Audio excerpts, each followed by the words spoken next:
It's Friday Coffee, the Mortgage Man Eric. And today we're going to be talking about the part two of the DOJ's lawsuit, Department of Justice lawsuit against NAR, National Association of Realtors. And, coming off, following up from part one last week. Last week we kind of took a deep dive in what the lawsuit was, why it happened, the issues with it, the concerns that the DOJ had, and the settlement procedures. Today, now the changes have really taken place. If your state hasn't changed it yet, they have to change it by the 17th of August. Most states have changed it effective August 1st, including Arizona.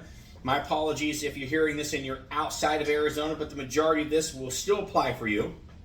So look, in my opinion, lending nationally, and with what I've seen, Arizona has probably one of the most robust contracts in the country.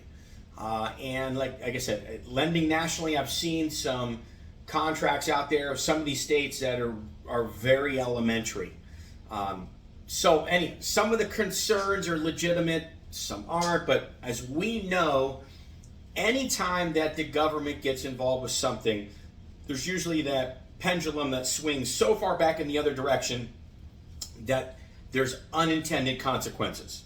And in my opinion, that's the case that we're going to see here, at least in the short term. Maybe things change and get streamlined and are more seamless in the future. But as far as in lending, again, I'm not a realtor, a licensed realtor. I'm a licensed lender, but trying to help out my colleagues and any prospective buyers and sellers out there, doing my best to stay up to date, kind of ahead of the curve with these latest forms and rules that are going to be applying to the industry now as a whole. So keep that in mind. So let's dive into it. What's the results of all of this? And again, back, 3 changes in the lending industry since 2011. The government implements a new form. They think that there's going to be more transparency and it's going to spell out things better for the consumer, and results it doesn't. And it is what it is. Like we just have to try to work through it the best that we can for now. So some of the things that have changed is a new listing contract, okay? The listing, and I've seen it, any realtor can hop on AAR's website, pull down these new forms that we in the industry have to use now. Looks and appears that the listing contract is going to start spelling out those commissions. The listing agent's going to get such and such, and the seller is willing to pay the buyer's agent such and such. And there'll be a limitation on there. So the listing contract is really the start up here as the new listing contract. Now we're going to come into, I believe, 4 new forms or amended forms.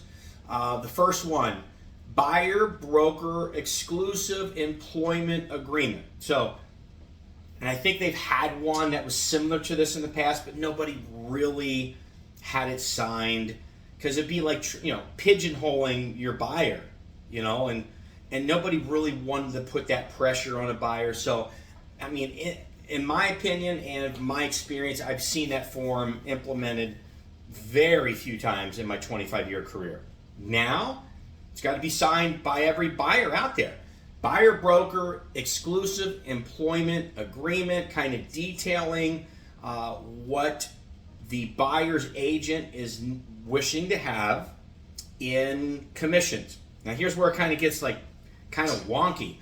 So the buyer's agent obviously is probably going to put in there they want 3%, because if they put in there less, and then the listing is willing, the seller is willing to pay them more, they can't get more. So I'm telling you, some wonky things that are coming down. So you probably see almost every buyer's agent asking for 3%. Why wouldn't you, right?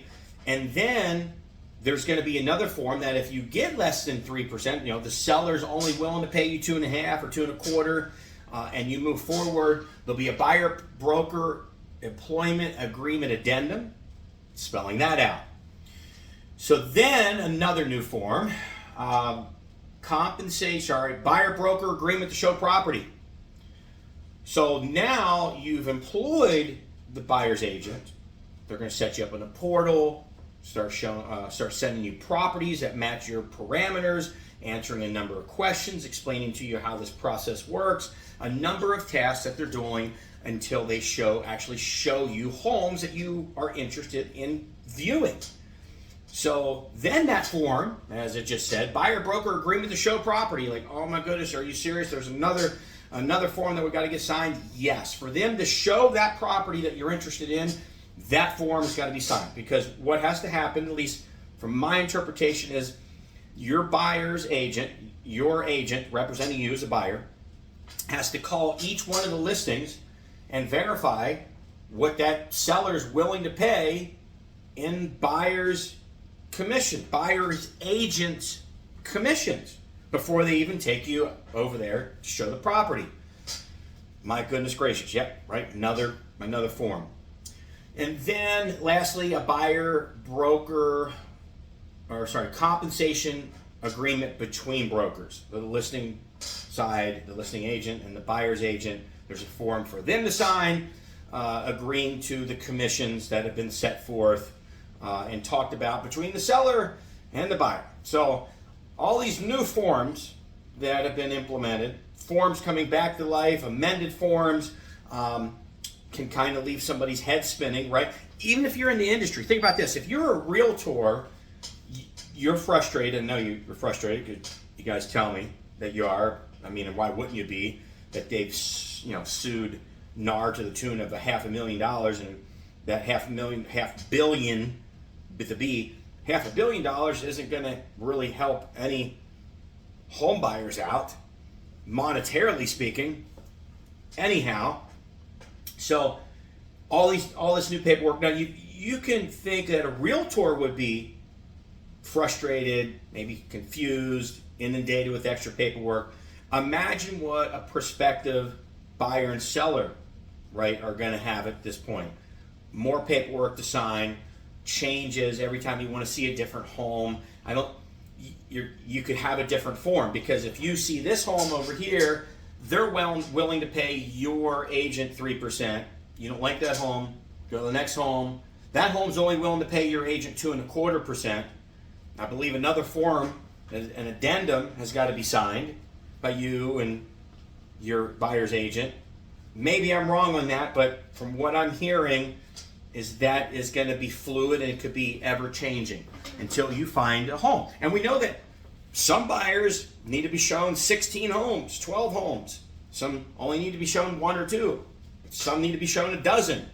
So you can see how much more paperwork, how much more time is going to be put into that process. Now, with all that being said, some of the potential workarounds that I'm hearing that some of the agents or their brokers are going to, or thinking that they might be able to do. In my opinion, like, look, 6 months down the road, 12 months down the road, I think it'll be more seamless. Maybe somebody will figure this out to be more seamless. Maybe put it on one form. Maybe they find a legal loophole, right, that's going to be less frustrating to any consumer. We'll see. I think somebody will figure something out and make it a little bit better than what it is on day one.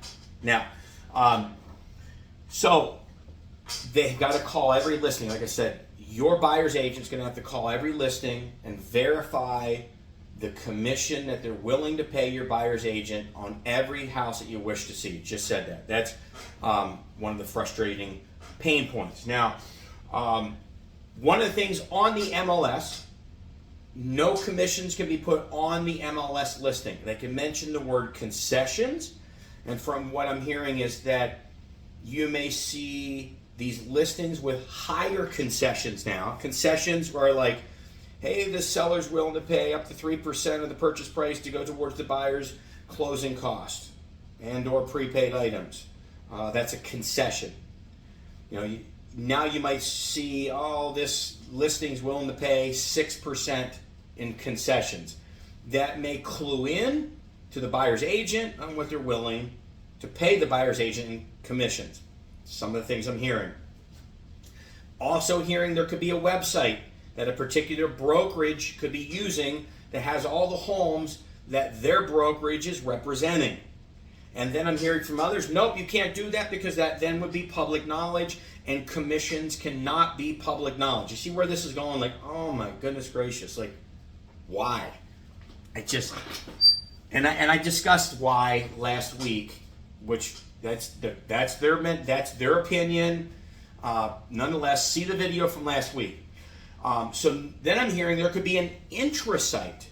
So you'd have to gain access, right, with user credentials, gain access to these properties, and then you could find out as a buyer's agent logging in what those specific properties are willing to pay you in commission. This is, look, just some of the things that I'm hearing out there. I'm hearing that some of those text code things could be coming back. Text this number to this number to find out what commissions are available for this property. Again, just some of the things that I'm hearing out there as far as some potential workarounds to get it. Now, another thing, I'm hearing that transaction coordinators for the listing agents and listing offices, they could end up getting tasked for that. Because sometimes it's difficult to get a hold of listing agents. Buyer's agents will tell you that. And so they might say, oh, hey, call the secretary or the transaction coordinator or the receptionist at this number, and then the TC or the TA would have that information for you for that specific property. So that may result in listing agents, listing offices, listing teams having to hire more transaction coordinators or transaction assistants, or receptionists or whatever that office would like to call them. Anyhow, that's it. And in a nutshell, it's Friday Coffee, your mortgage man Eric. Again, go back to last week's video, catch part 1. This is part 2, the results of what we've got to deal with now. And that's it for now. Friday Coffee, your mortgage man Eric, 602-757-2171. See you.